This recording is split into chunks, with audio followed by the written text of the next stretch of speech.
আমাদের অনেকের এই মানসিকতা আছে, অন্যের প্রাইভেট বিষয় নিয়ে কখনো আপনি নাক গলাতে পারবেন না, কারো প্রাইভেসিতে আপনি ইন্টারফেয়ার করবেন না, কারো প্রাইভেট স্পেসে আপনি ইন্টারফেয়ার করবেন না। এটা খুব বাজে একটা স্বভাব, এটা ইসলাম হারাম করে দিয়েছে।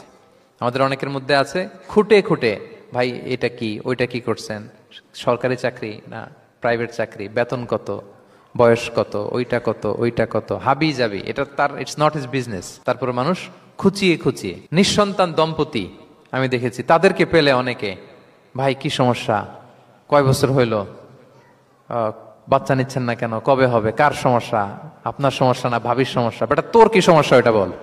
একজন নিঃসন্তান দম্পতি তারা কি স্ট্রাগলের মধ্য দিয়ে যায় আপনি জানেন?